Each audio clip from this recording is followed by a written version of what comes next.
একজন মানুষ তার তেমন কিছু নেই কিন্তু তিনি মানসিকভাবে খুবই সুখী, এ লোকটা সত্যিকারের সুখী।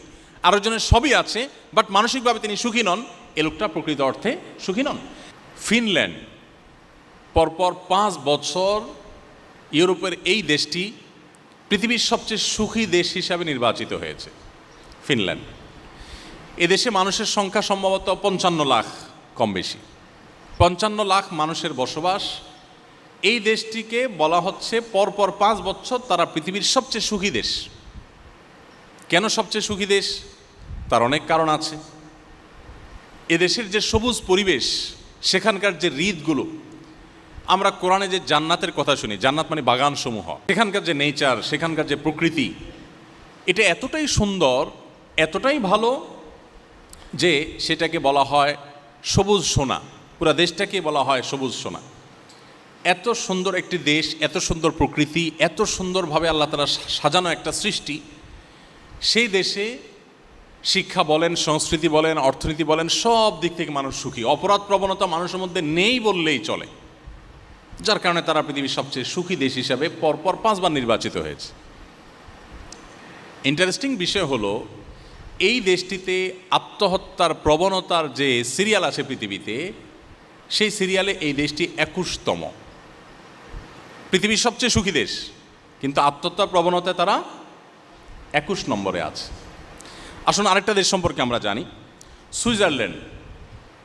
সুইজারল্যান্ডের নাম শুনলে আমাদের স্মৃতিতে ভেসে ওঠে ঘড়ির কথা, সুইজারল্যান্ডের ঘড়ি, ট্রেনের কথা, চকোলেটের কথা, অনেক কিছু আছে যেগুলো পৃথিবীর অন্য অনেক দেশ থেকে তাদেরকে পার্থক্য করে দেয়। তারা সুখী দেশের সিরিয়ালে তৃতীয়। সুখী দেশের সিরিয়ালে তৃতীয় হওয়া সুইজারল্যান্ডের মানুষ সুখী, কারণ সেখানকার শিক্ষা, সংস্কৃতি, অর্থনীতি, সেখানকার পরিবেশ সব কিছু পৃথিবীর অন্য সব দেশের চাইতে ডিফারেন্ট এবং ভালো। অপরাধ প্রবণতা নেই, নানান দিক থেকে তারা অনেক বেশি ভালো এবং অগ্রসর।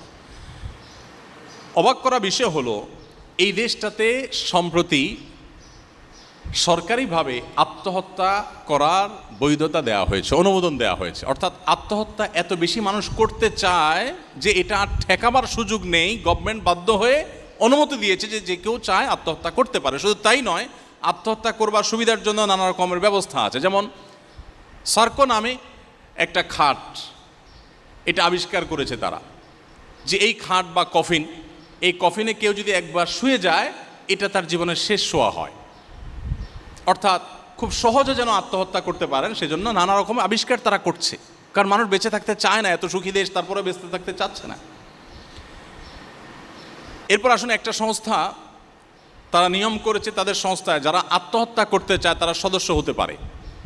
সদস্য ফি $200। $200 দিয়ে সদস্য হওয়ার পর তিনি আত্মহত্যা করবেন। এই সংস্থা তাকে আত্মহত্যা করতে সাহায্য করবে। তার আত্মহত্যা যদি সাকসেস হয়, সফলভাবে তিনি যদি আত্মহত্যা করতে পারেন, তাহলে আগেভাগে তার সম্পদ থেকে লিখিত দিয়ে যাবেন $7,000 তাকে পেমেন্ট করতে হবে। কিসের জন্য? মরার জন্য। পৃথিবীর সবচাইতে তৃতীয় সুখী দেশের কথা বলছি। এরপর আসুন, একটি বই আরবিতে, এটা অনুবাদ আমি বাংলায় করেছিলাম সৌদিতে যখন ছিলাম তখন। বইটার নাম হলো রব্বি আল্লাহ, আমার রব আল্লাহ।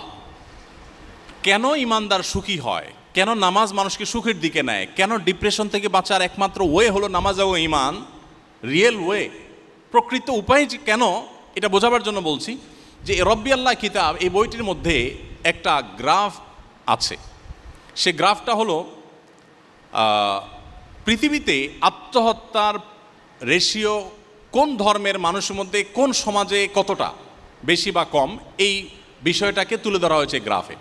সে গ্রাফে উল্লেখ করা হয়েছে যে পৃথিবীতে সবচাইতে আত্মহত্যার প্রবণতা সবচেয়ে বেশি হলো ধর্মে অবিশ্বাসী নাস্তিকদের মধ্যে, সব দেশেই এটা।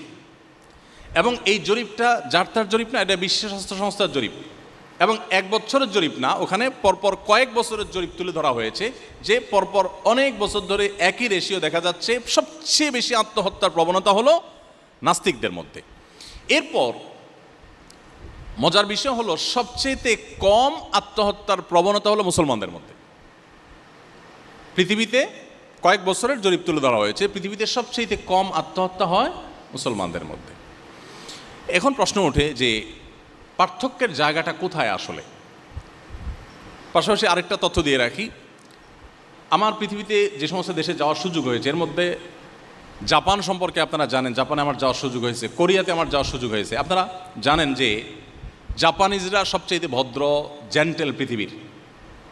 একসময় তাদের ইতিহাস অনেক বাজে ছিল, কিন্তু তাদের হিরোশিমা যে ট্র্যাজেডি, তারপর থেকে তারা পরিবর্তন হয়ে গেছে।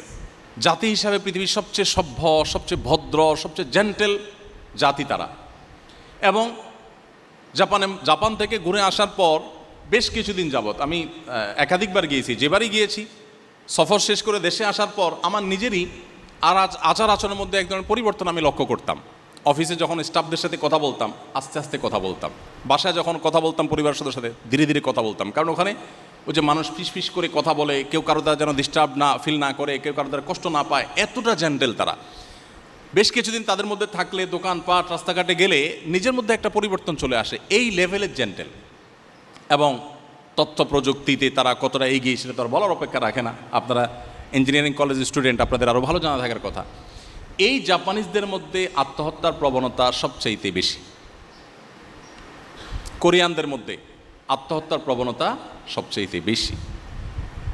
এত বেশি আত্মহত্যার প্রবণতা এমনকি জার্মানিদের মধ্যে, ওই রব্বি আল্লাহ বইয়ের মধ্যে লেখা আছে যে অস্ট্রেলিয়াতে একটা ব্যাগ আবিষ্কার করা হয়েছে, লাইফ ব্যাগ না কি যেন নাম, এটা জাস্ট সেট করবে আর আত্মহত্যা হয়ে যাবে।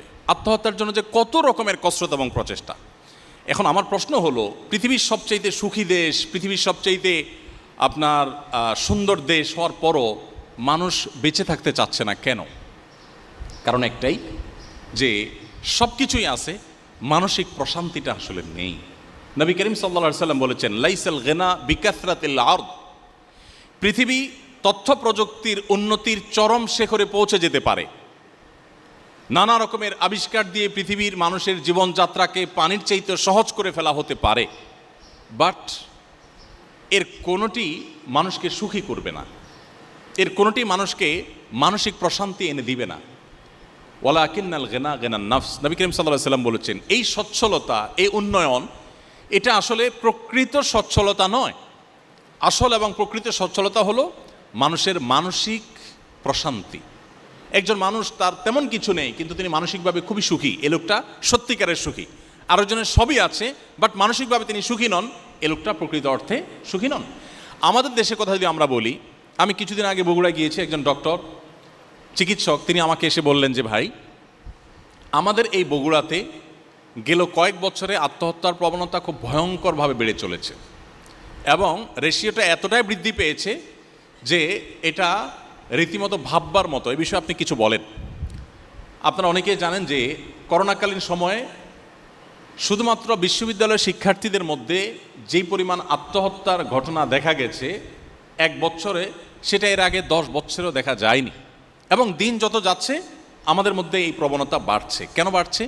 দিন থেকে, ইসলাম থেকে আমরা দূরে সরছি। যতটা দূরে সরবো তত বেশি আমাদের অশান্তি আমাদেরকে ঘিরে ধরবে।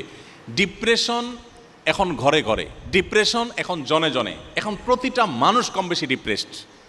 আমরা যদি আমাদের শৈশবে ফিরে চলে যাই, আমরা দেখব আমাদের বাপ চাচারা, আমাদের আশপাশে মানুষগুলো এত ভালো ছিলেন না, এত সুখে ছিলেন না। আমরা আমাদের দেশের বাস্তবতা যদি চলে যাই, 2 দশক 3 দশক আগে আমাদের দেশে এত কলেজ ইউনিভার্সিটি ছিল না, এত আপনার রাস্তাঘাটের এত উন্নয়ন ছিল না, আমাদের দেশে অনেক কিছুই ছিল না, কিন্তু মানুষগুলো তুলনামূলকভাবে এখন থেকে অনেক বেশি হ্যাপি ছিলেন, সুখী ছিলেন।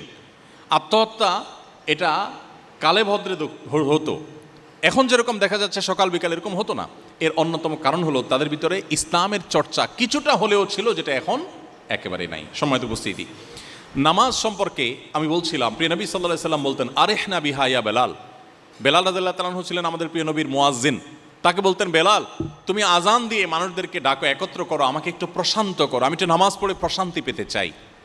আমরা তো ভালো খাবার খেয়ে, ভালো জায়গায় ঘুরে ট্রাভেল করে প্রশান্তি পেতে চাই, সেগুলোতে প্রশান্তি সন্দেহাতীতভাবে আছে, কিন্তু একজন ইমানদার নামাজের ভিতরে যে প্রশান্তিটা পাবেন এটা আর কোথাও পাবেন না। কিন্তু এই জিনিসটাকে ফিল করার সুযোগ আমাদের জীবনে হয়নি।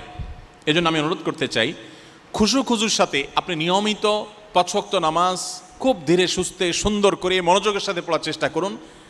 আমি আল্লাহর নামে শপথ করে আল্লাহর উপরে আস্থা রেখে বলতে পারি আপনার জীবনটা বদলে যাবে ইনশাআল্লাহ।